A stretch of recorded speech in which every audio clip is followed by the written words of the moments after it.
ሰላም ከመይ ጸንሑ ክቡራት ተዓዘብቲ ንሎሚ ዘዳለናዮ እዋናዊ ዛዕባ ሒዝና ቀሪብና ኣለና ምክትታልኩም ምዕድም ትካል መፍረጮም ምጽዋዕ ግራ ሓሊባይ ናብ 800 ሄክታር ክዓቢ እዩ ተባሂሉ ኣብ ሓሊባይ ተደኪኑ ዝርከብ መፍረይ ጨው ናይ ምዕባይን ምስፋሕን ብዝካየድ ዘሎ ጻዕሪ ኣብ ዝመጽእ ዓመት ካብ ዘለዎ 60 ሄክታር ግራ ናብ 800 ሄክታር ግራ ክዓቢ ከም ዝኾነ መጽሔት ፍረ ጻዕሪ ገሊጻ ኣብ ዓለም ካብ ዝርከቡ ባሕርታት ብጨዋምነቱ ዝፍለጥ ቀይሕ ባሕሪ እትውንን ኤርትራ ብዙሕ እቶት ጨው ንምርካብ ኣብ ዝግበር ዘሎ ጻዕሪ ትካል መፍረጮም ምጽዋዕ ኣብ ሓሊባይ ግራት ጨው ብምድኳን ንጥፈታቱ ኣብ ምስልሳል ይርከብ እዚ ካብ ሰሊና ናብ ሓሊባይ ተሰጋጊሩ ዝተደኮነ ግራት ጨው ኣብዚ ግዜ እዚ ኣብ 60 ሄክታር ግራት ጨው ምህርቱ ኣብ ምእካብ እዩ ዝርከብ ሚኒስትሪ ሃብቲ ባሕሪ ብመንገዲ ትካል መፍረጮም ምጽዋዕ ካብዚ ኣብ ሓሊባይ ደኪንዎ ዝርከብ ሓድሽ ግራት ጨው ካብ 60 ሄክታር ግራውቲ መፍረጨው ኣብ ዓመት ኣስታት 30,000 ሜትሪክ ቶን ጨው ክትሓፍስ ከም ዝጸንሐት መጽሔት ፍረ ጻዕሪ ኣብ ሕታማታ ኣስፊራ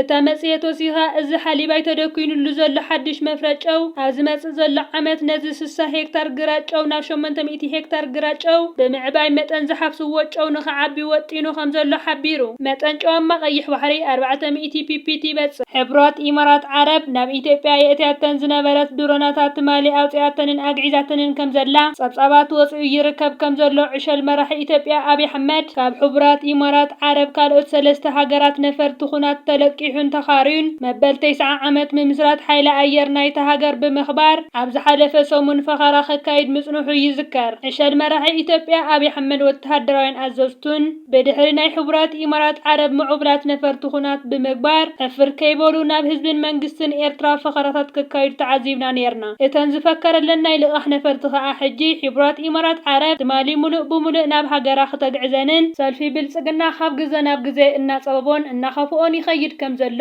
እዚ ዝዓበደ ስርዓት ልዕሊ 20 ሚልዮን ዶላር ወጻኢታት ብምግባር ነዚ ኣየር ምርኢት ከካይድ ከም ዝኸኣለ እቶም ምንጭታት ወሲኾም ይገልጹ ንናይ ሕብራት ኢማራት ዓረብ ይኹን ንናይ ካልኦት ሰለስተ ሃገራት ወተሃደራውያን ነፈርቲ ኣብቲ ሃገር መጽአን ምርኢት ከካይዳ መጓዓዝያተንን ካሊእ ነገራትን መሳለጥ ንኽሽፍን 20 ሚልዮን ዶላር ወጻኢታት ኣጥፊኡ ከም ዘሎ እቲ ሓበሬታ የነጽር ሰልፊ ብልጽግና ኢትዮጵያ ኣትያቶ ትርከብ ዘላ ቁጠባዊ ዓዛቕትን ቅልውላውን ኣብ ክንዲ መፍትሒታት ዘናዲ ኣብቲ ሃገር ብኸምዚ ዓይነት ክቡር ነገራት ካልኦት ነገራትን ብምድላው ኢትዮጵያ ኣይትፈርስን እያ ኢትዮጵያ ከም ሃገር ክትቅጽል እያ እንዳበለ ኣብ ሓያል ህልኽ ተጸሚዱ ይርከብ እቲ ሓቂ ግን ኢትዮጵያ ቀስ ብቐስ እናፈራረሰትን ኣብ ዕርበት ገጻ ትኸይድ ዘላ ሃገር እያ ኢትዮጵያ ኣብ ሰማያት ምርኢት ፈጢርካ ምስሊ ዕሸል መራሒ ኢትዮጵያ አብይ አሕመድ ብርሃኑ ጁላ ሲኢልካ ኣብ ኢትዮጵያ ክፍጠር ዝኽእል ተኣምር የለን ህዝቢ ኢትዮጵያ ንሰልፊ ብልጽግና ንመራሕቱን ፈንፊንዎም ድሮናትን ኣጽዋራትን ዘይኮነ ባንን ካሊእ ዝበልዖ ነገራትን እዩ ኣሻቒልዎ ዝርከብ እቲ ህዝቢ ዝተገበረሉ ናይ ኩናት ጻውዒታት ጎስጎታትን ዕሽሽ ብምባል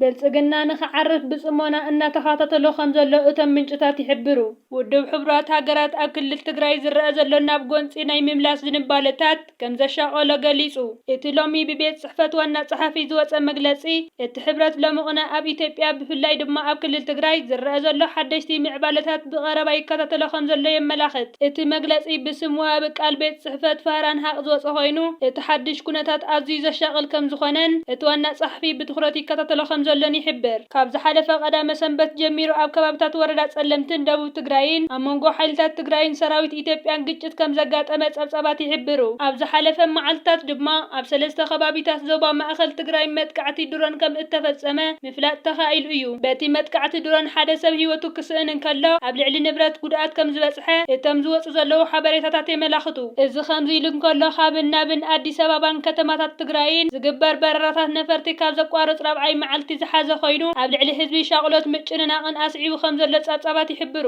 እቲ ሎሚ አንጊሁ ዝወፀ መግለጺ ውድብ ሕብራት ሃገራት እዚ ሓድሽ ምዕባለታት ከይጋደድ ስጋት ከም ዘለዎ ይጠቅስ እቲ መግለጺ ዋና ጸሓፊ ኩሎም ተጻባእቲ ወገናት ነገራት ካብ ምግዳል ክቁጠቡን ፍልልያቶም ብሰላማዊ ዘተ ክፈትሑን ዳግማይ ምትእምማን ምፍጣር ዝዓለመ ስጉምትታት ክወስዱን ይጽውዕ ኣብ መወዳእታ ዋና ጸሓፊ ሕብረት ኣፍሪቃን ዞባዊ ትካላትን ብምትሕብባር ነቲ ኣብ ትግራይ ተፈጢሩ ዘሎ ግጭት بسلاماو زتن مفتح دلوناتو يرقاقس منقست فيدرال زاقيد بزعبا زداقماي نامون كنات كي عرق سقات فتيرو زركب قيقت مجلس اي هبلون عبالات بايتو ايران لوم مسنبت اب تهران ابستخايد اخيبا حبرت ايروبا نسراويت حلوة اسلاماو سورة اب زرزر قبر شبراو تكال امام بمصداق زلوم تقامو خدان IRGC مخدان قليسهم اب لوم مسنبت نقوز تخايد هزباو اخيبا عبالات بايتو ايران يونيفورم حلوة سورة تخدينهم اتي بايتو ايروبا نسراويت IRGC ايران اب شبراويان ودبات كمدوا وسينو كبل مع خنا زينا الآين أملكتان حلوة صورة أب علم اتزعابي تكال صار شبرا يزب البانر اب بوديوم افو قبائي كمستل على اتزابصابي حبر محمد باكر قليباف نبسوتو أبلات بايتو أوزهابو مجلسي نحلوة صورة كهرمو بمفتان بجبوت إيروباويان نفسهم أب اقرم بطيت توكيسهم داقمين أمريكا بعين سور بمئزاز أنصار ربحة هزو وسانة وسيدهم كبير محمد باكر قليباف نبسوتو أبلات بايتو أوزهابو مجلسي داقين بمسارات عنكس شوعات حقس أرسو قمتات حلوة صورة إيران كم قبرا شبراو تكالات نمئزاز سراويت هاقرام إيروبا كم قبرا شبراو قجلتاتي أطرا